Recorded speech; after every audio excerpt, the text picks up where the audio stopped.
ప్రముఖ tobacco company Vamshidhar group పై IT raids ఇప్పుడు దేశవ్యాప్తంగా సంచలనం సృష్టిస్తోంది. భారీ ఎత్తున పన్ను ఎగవేతలకు పాల్పడుతున్నట్టు తేలడంతో ఐటీ అధికారులు దేశవ్యాప్తంగా 20 ప్రాంతాల్లో సోదాలు నిర్వహిస్తున్నారు. ఈ సోదాల్లో కళ్లు చెదిరే విషయాలు బయటపడుతున్నాయి. ఢిల్లీ, యూపీ, గుజరాత్తో పాటు పలు రాష్ట్రాల్లోనూ అధికారులు దాడులు నిర్వహించారు. ఈ గ్రూప్ వారసుడైన శివం మిశ్రాకు చెందిన నివాసానికి వెళ్లి ఐటీ అధికారులు షాక్కు గురయ్యారు. శివం మిశ్రా నివాసంలో కోట్లాది రూపాయలు విలువ చేసే కార్లు బయటపడ్డాయి.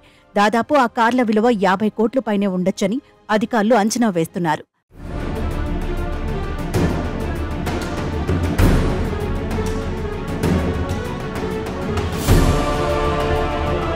వంశీధర్ గ్రూప్ తమ టర్నోవర్ను 20 నుంచి 25 కోట్లుగా ప్రకటించగా వాస్తవానికి ఈ సంస్థ టర్నోవర్ 100 నుంచి 150 కోట్లు ఉంటుందని అధికారులు అంచనా వేస్తున్నారు. పలు ప్రముఖ పాన్ మసాలా కంపెనీలకు అవసరమైన పొగాకును వంశీధర్ గ్రూప్ సరఫరా చేస్తుంటుంది.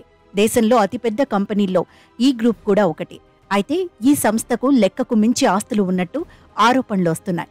దీంతో రంగంలోకి దిగిన ఐటీ శాఖ ఏకకాలంలో ఈ గ్రూప్నకు సంబంధం ఉన్న వారిపై 15 నుంచి 20 టీంలు దాడులు చేశాయి. ఈ గ్రూప్నకు ఏకైక వారసుడిగా ఉన్న శివం మిశ్రా ఇంట్లో నిర్వహించిన దాడుల్లో లగ్జరీ కార్లు బయటపడ్డాయి. శివం మిశ్రా నివాసంలో Lamborghini, McLaren, Rolls Royce phantom, Porsche వంటి సంస్థలకు చెందిన పలు లగ్జరీ కార్లను అధికారులు గుర్తించారు. వీటితో పాటు 4.5 కోట్ల నగదు, ఇతర డాక్యుమెంట్లను స్వాధీనం చేసుకున్నారు.